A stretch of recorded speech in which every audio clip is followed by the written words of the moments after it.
Here are some of the excellent looking games coming out in July. July, though, is also looking a bit weird. Not bad, just weird. Like someone spun the game wheel and landed on Haunted Pac-Man, Dysfunctional Gods, and low-budget greatness with surprisingly and suspiciously high ambitions. Nothing here is trying to break the universe, but some of the games might try to bend it a little bit in their fiction.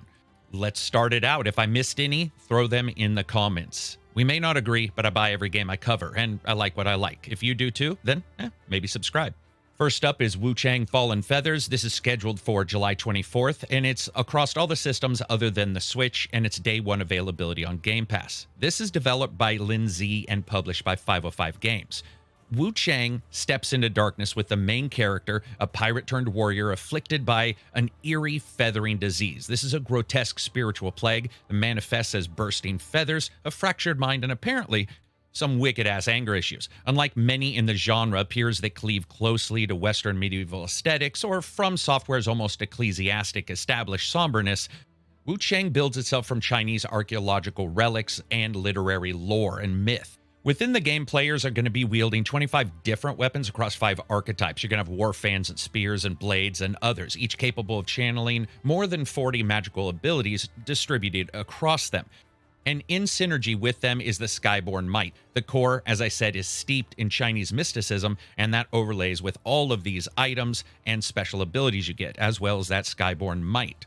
But like all things, well, nothing comes for free. The powers do come at a cost. Every single time you cast a spell, you end up chipping away at Wuchang's mental ability, her stability, pushing her close to going absolutely batshit insane. The feathering disease afflicts her in not just a visual flare, you'll see that all the time, but also in a narrative one and in a gameplay one. When your frenzy reaches its peak, that's when the magic overloads you and your inner demon manifests. In the trailers, Wuchang is shown a ton of verticality as well as breadth within the actual levels themselves, all kinds of shortcuts, all kinds of different side quests that you're going to be able to find, and each one plucks a little bit of the narrative and injects it into the story as you do so. I feel like Wuchang is going for something a bit different.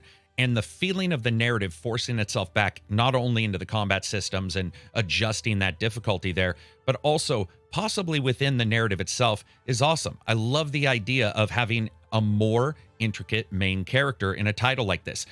But now we're trading up from shrines to sheds, ancient blades for bent nails, and legends for lawn clippings, because next up is Grounded 2. And while it might be a game about being small, it's quietly one of the biggest things Obsidian's ever actually built. This comes out on July 29th for PC and the Xbox Series games, and of course, will be on Game Pass. Shrinking the map, Obsidian has said, was never the goal. They needed more elbow room, so they decided Grounded 2 is what they needed to do, not just a 1.5. It punts all of the old locations out of the fence and replaces it with Brook Hollow Park. This is a location with sprawls of ponds, wrecked picnic zones, and vertigo-inducing jungle gyms that feels less like Honey, I Shrunk the Kids and a bit more like Rambo, A First Bug, or Raiders of the Lost Larva. You get dropped in there and you go to town, doing a lot of the same stuff you did in the original game, but with also increase in scope. They finally wanted to deliver the one feature that fans have kept screaming about, and that's rideable bugs. I seriously don't know how many people will like the idea of riding around on the world's second most phobia-inducing animals, but I'm all for it. Combat has got a full rework, dodge rolls, better AI, tighter spacing. It feels less like you're slapping cans with sticks and a bit more like turf wars at half an inch tall. One place I thank God someone has seen the light at Obsidian is the comments on patching and updating. Instead of chasing every update like they can't stand a single day without some doting fan giving them a love comment, Obsidian's dropping fat narrative chunks every few months instead. No more panic patches every 30 days that nearly nuke the dev team. They state that they want to have these be a larger affair, each time having a larger update to be more substantial and have a nice milestone that returning players can actually feel it's, well, actually friggin' returning to. Speaking of returning, how do they get the kids back into the land after the ending of the original game? It's wrapped in a mystery involving a mysterious organization, and I'm sure it'll be handled easily enough that no one's really going to care. What matters is when you get there and if it's fun. I didn't play Grounded for its story anyway. I played for its tomfoolery. I played to be smaller than even the toys in Toy Story and run around game worlds that made a single Lincoln log look like a friggin' skyscraper. But if you did like it, they did state that they've done some work to integrate the story more completely into the main release and those DLCs. My hope is the story changes as well as the bugs all work together to make this a title that keeps growing, because I do know a lot of people who absolutely adored Grounded. And now that they also have Eidos Montreal helping them, they've stated that the launch slice itself is just a third of the final map. That's not bad, as they started as a side project anyway. I hope it works out for them. The next one is The Demons Told Me to Make This Game. That's the name. This one's coming out on the 21st for Windows. It's on Steam. It's a bit of a time-looping storyline and a somewhat heavy narrative visual novel. And when people die, you have to learn how to save them as time reloads. And you take your decisions and learn from their deaths to make them have, well, better deaths. Or at the end, not die at all. So you can continue through that time loop to the next one. Because you are actually not a person here. You are in a Midwestern town infected with demons. You don't star as the hero. Rather, you're actually what's called a dark wisp. This is a disembodied spirit adrift in time without the power to do anything physical. So instead of that, you have the ability to possess and whisper and rewind character deaths before the town is destroyed. To do that, you slip into the bodies of the people who live within the town across different fractured timelines, each iteration presenting a fatal misstep. A time butcher walks into a trap, a frightened teacher who freezes at a door. Each host has their own nail in a coffin of fate, and you have to stop it and figure out a way to get them through alive, which involves them dying a lot of times. And each one of those time loops, those sections, is done by morning, afternoon, and dusk, back and forward. I love the idea of repeating this and trying to figure out exactly the way to keep these characters alive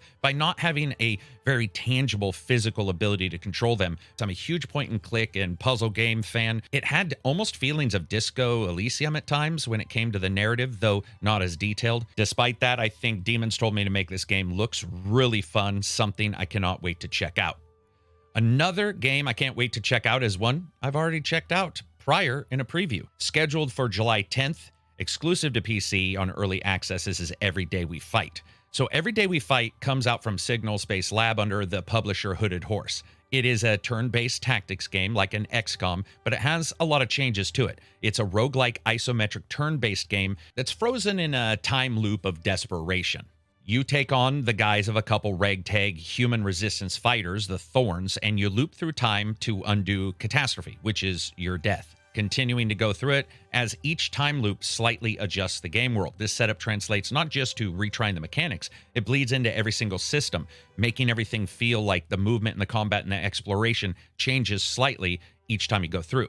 Now, I said I covered this during the preview a couple months ago, and I really do feel that the XCOM discipline meeting immersive sim freedom that you get in this game was awesome. The ability for you to plant an ambush, go in fighting, and then switch to a first-person view for shooting was a great addition for this. For example, when you're in the tactical mode, you've got the expected stuff, the fluid choreography of position, aiming, and striking, and taking your turns. But where it breaks rank is the manual aiming system. And it feels great to actually aim at a character as they run by and still try to get that headshot. It is in slow motion, so you don't have to worry about it being super fast and missing. It adds an urgency I felt to each moment. Every headshot felt more earned and not necessarily just assigned or missed at 99% like those jackass snake guys in XCOM. On the other side of this, the main strategy side, you have the expected things. Weapon mods, grids with elemental rounds, skill tree branches granting deadly moves, and a crafting system that lets you reshape some of the gear. Every Day We Fight is war stripped down to its rawest loop. It's a tactical grind where time bends and losses stack up. You push, you adapt, and you survive because the clock says you can try again. But what happens when time doesn't reset and the world itself just starts growing up over your head? Well, that's Mycopunk. It isn't about battles fought daily, it's about losing the war slowly, organically, until the battlefield becomes a part of you. Mycopunk is coming out July 10th, and it's a co-op shooter from Devolver Digital and Pigeons at Play. You join the so-called Atlas Hazard crew, 4 mismatched robots tossed into a galactic fungus war under Saxon, a larger overarching corporation that I'm sure is the good guys. As a first-person shooter, it of course has its own classes like Wrangler and Bruiser, Scrapper, or Glider, each endowed with distinct movement styles, rocket lassos, ground-pounding shocks. Every firefight seems like it's mixed within movement and mayhem. It's a much faster game than a lot of other titles that are in this genre. Gameplay-wise, it trades lazy bullet sponges for visceral dances of dismemberment and synergy. Enemies, strange fungal mechanical hybrids, can literally carve apart stripping off limbs, mining cores, and preserving your own gains, or watch them be reabsorbed by other creatures in the game world as you're fighting. That flow of change all around you is the main core of the game. Another core of it is the upgrade system. This extends into customization across all of the weapons that are jammed with their own sprawling, almost grind of DNA style modifiers, letting players fuse homing bullets or incendiaries or draining lasers or knockback fields and weird combinations they can put together. Unlock a cluster of mods and suddenly your sidearm becomes a miniature railgun. This is going to encourage experimentation and exploration. Turning that shotgun into a spore grenade launcher is also going to change the strategies that you want to utilize. More importantly, the missions are actually not super long. It's go in, go out, don't stay too long, grab the stuff you need to grab, shave off some parts from an alien, grab that, and hope the enemy doesn't get it before you can, and funnel back with your resources, your upgrades, and everything else, and continue that meta loop. Speaking of meta, this game definitely is when it comes to its looks. You could say Borderlands, Risk of Rain. Actually, you could say a lot of games, and you would technically be right. And it has that Borderlands kind of feel, but a sharper edge to that cell shading, which gives it a look that's pretty much all its own. And a transformative background that is a living biome, not just a mere backdrop. And all the customizations, hey, we'll just have to see. It looks awesome. I love the ideas, and it's not coming out too far in the future. Something else that's a little farther out, but has felt like it's been consistently on the plan for release for ages, is Kiling Floor 3. On the PlayStation, the Xbox Series systems, and the PC on Steam and Epic. Mechanically, as a first-person shooter, the game sounds like it's reinventing itself in particular areas, but not going too far away. Each of the 6 specialists doubles as a movement archetype, so you have sliding heavies and grappling ninjas and rooftop scaling sharpshooters that add a bit of verticality and momentum to what I would consider to be the usual just shoot and scoot. From where I stand, this isn't fluff. It's the kind of, I think, modular gameplay upgrade that could separate Kiling Floor 3 from at least its own shadow. And as always, if you're shooting things, you want to be able to customize, and you can do that here. You have hundreds of weapon mods. You have like 182, I think, noted during some of the previews. There's a lot of depth to it. And some of that depth seems to extend to the actual levels themselves and the different things that you can experience. We'll have to see, but emergency zip lines, count me in. Now, none of this would feel like Kiling Floor without just absurd levels of carnage and destruction, and you have an upgraded Meat 2.0 system. It's like going from PG to NC-17 or from Rambo to Rambo 5. Limbs tear along individual muscle groups, exit wounds stay glued to walls, and the blood texture flowers out around you, which makes it look like every enemy is pretty much made of tomato paste. Pair that with all of the Zeds that crawl across ceilings or drop behind you through ventilation shafts, and it feels like everything in this is carnage incarnate, and I like that when it comes to these games. I don't always need a ton of strategy or in-depth story, as the prior ones didn't really have that either. Tripwire's also explained that every one of the post-launch maps and modes will be free, and the paid DLC is just going to be cosmetic skins. Take that as you will. Now, after spending hours knee-deep in Viscera and unloading clips into biotech nightmares, it's going to be time to test those knees with something different. How about a perfect 360 twist with a rail slide off a crumbling parking garage? Tony Hawk's Pro Skater 3 and 4. What's on display so far, I think, reads a lot less like a lazy nostalgia trip and more like a expertly engineered resurgence of an arcade skating game in its prime, something that we've wanted. The demo's out, by the way, so you can check it. This one's coming to PC, PlayStation, Switch, Xbox, and it has Game Pass day one. So Iron Galaxy have reconstructed every map from the 2001 to 2002 classics using Unreal, complete with 3 new environments, including Pinball and Movie Studio, and have tuned the whole thing for native 4K, upscaling a bunch, replacing textures, that kind of thing. And what I played of the demo felt like it was exactly what I was hoping for. Beyond the visuals and the feel, the feature set has a ton to it. You have a creator park. It's been expanded, giving players the ability to script out those goals and essentially forge their own experiences. You just know someone somewhere will design an obstacle course that breaks reflexes and spawns 1,000 speedrun clips. You've also got photo mode and a fresh score attack system and cross-platform multiplayer, which has up to 8 skaters simultaneously, whether you're chasing combos or just free skating around. Now, that said, not everything is perfect here. Cross-save functionality is absent. We don't know for how long, meaning progress on PC won't carry over on console or vice versa.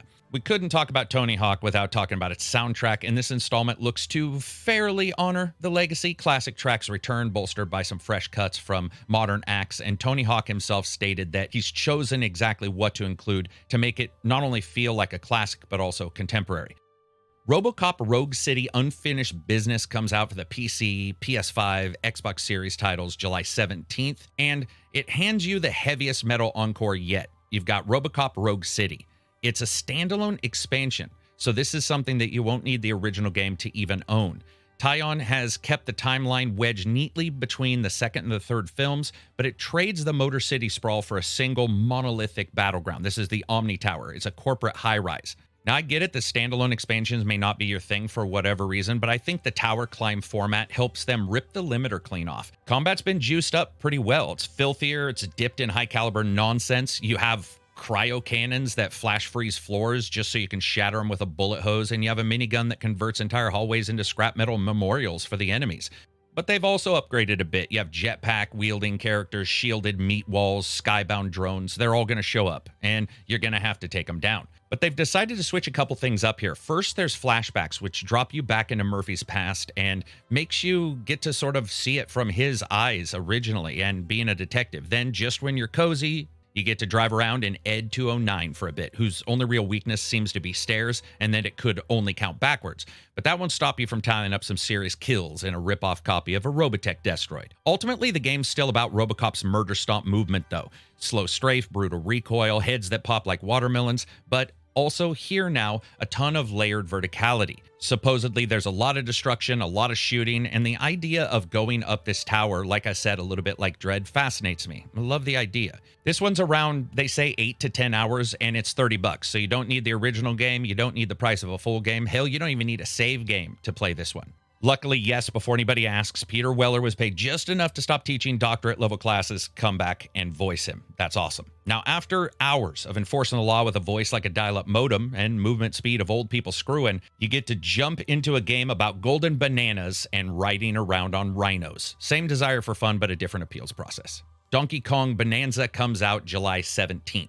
This is for the Switch 2, finally. This feels a little less like another mascot revival and more like their idea of creating another IP sort of tree for them, something that we haven't seen in a while, because this is the first full 3D outing for Donkey Kong since like 1999. But this one does seem set firmly in the now time frame. The moment I saw it in the Nintendo Direct, I swear I felt like they couldn't make two games, so they grabbed Blast Core's Ideal Concepts and the King of Kongs and said, let's just smash them together. And somehow, from what I'm seeing, it looks awesome. And the first thing you'll notice is the game's destructible environments. They're pretty much everywhere. Caverns to carve through, walls to shatter, secret veins to go down and discover collectibles. Even in sandbox light segments, the joy of just demolition seems to be infectious, going through, punching everything up, and just continuing to actually explore a Nintendo main IP that isn't called Mario.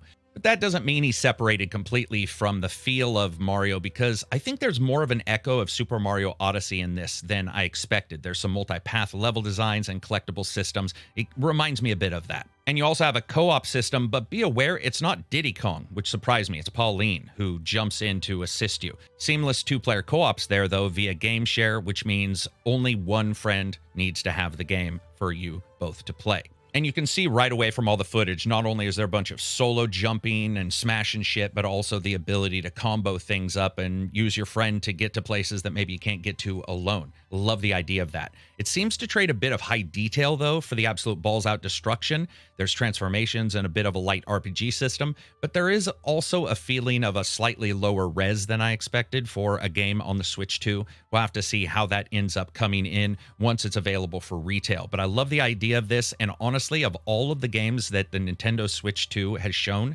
this might be the one that caught my eye the quickest. Again, comes out July 17th. And only one day later is Shadow Labyrinth. This is on the PS5, the Switch, the PC, and the Xbox Series consoles. Shadow Labyrinth, yeah, it's a mindfuck of DMT-leveled glory that's a pseudo-side lore for Pac-Man, of all things. A pitch-black Metroidvania that trades pellets for parries and mazes for a sprawling alien labyrinth and mysterious protagonists. And a narrative that's just sort of weird. The year's 3,333, you step in as swordsman number 8, a mysterious wanderer who teams up with Puck, a floating yellow orb that just seems always hungry. Together, you go around carving up a planet-sized maze while hunting an AI god that has erased the 7 previous swordsmen. So, exactly like the expected Pac-Man lore dump. This is all built from Amazon's secret level anime, and it starts right after that anime. Graphically, I would say this thing looks awesome. The world is just drenched in color and shadow, punctuated by that weird golden glow of Puck. And while it may not have the finesse or just that overall silky look of, let's say, Ori and the Blind Forest, it still manages to create an atmosphere without resorting to a lot of over-the-top spectacle. Combat also caught my eye. The ESP meter mechanic here is essentially a stamina bar for your dodges and your dashes and your parries and misses, and that means you have to control exactly how you're going to go about different battles with the different characters on the screen at the same time, which a lot of 2D games have a tendency to just throw one or two. This seems to throw a lot more at you. And when you're not fighting the enemies, you're exploring, which I actually think looks pretty promising. You have maze-like maps that unfold as you acquire new abilities, and hidden Pac-Man-style segments appear to riff off the Championship Edition nostalgia. As a fan of sprawling maps and diversions from main paths in games, those little beats where you go off the beaten path, you explore, you get a little customization, or you get a little collectible, and then you come back, that kind of stuff is what keeps me actually playing a lot of these. Also, no DLC, no microtransactions. This is just a game for a price, which is always great. This is a game that basically took the moments when Pac-Man was able to eat ghosts and said, I can do something with that. Is that something gonna land? I don't know. It's an odd-ass title with a lineage that stretches back before most parents broke backs to make people who were gonna be able to play it. But hell, I'll give it a chance. Another game I'm absolutely gonna give a chance to is Eriksholm: The Stolen Dream. This is up my alley, I gotta say. It's coming for PC, PlayStation 5, and Xbox Series S and X, and this is on July 15th. Eriksholm: The Stolen Dream is made by River Inn Games, and the pitch is pretty damn sweet and sort of right up my alley. A sister searching for her brother, a city that doesn't want the secrets to be uncovered, and a conspiracy-laden story mixed with weird-ass worlds and abilities. Sign me up. The gameplay is also pure stealth. There's no power fantasy here, no chaos routes. It's just tension and timing. Played from an isometric perspective, you control 3 characters and each have their own traversal quirks around the game world. Each is sort of a piece of a puzzle. Swap between Hannah, the main character, and her ability to use vents, or Alva's rooftops or Sebastian's watery detours through sewers. Going through these levels that are like Ocean's 3, the movie, you have to figure out your way through every situation, and the world is fully interactive. You have the ability to change light sources, draw attention, make it safe to travel, drop down traps, set up takedowns, and consistently watch out so you don't get seen. If you do, it's done. Visually, it punches a bit above its weight as well. It's built in Unreal 5 with metahuman tech.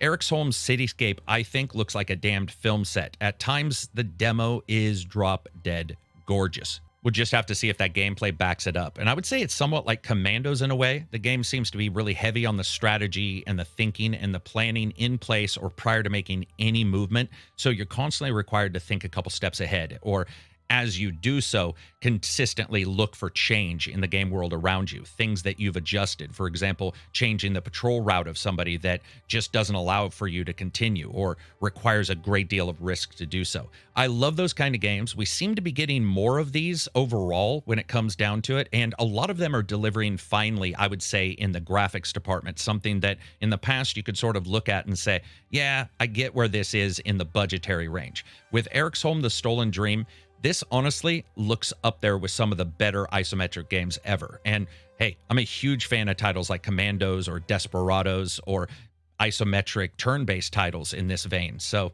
any kind of game like this, I'm probably going to check out. And because there's so many games this month coming up, I just want to talk about a few honorable mentions.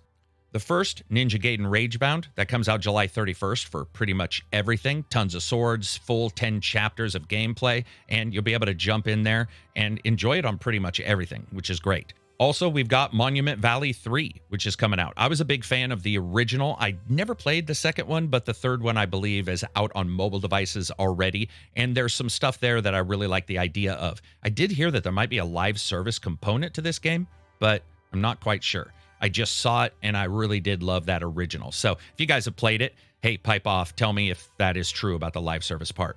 Another one is Neon Abyss 2. This is a sequel to the indie roguelike run-and-gun title, and this is developed by VWoo Games, and it's published by Kepler Ghost. This, I think, is on July 17th for PC.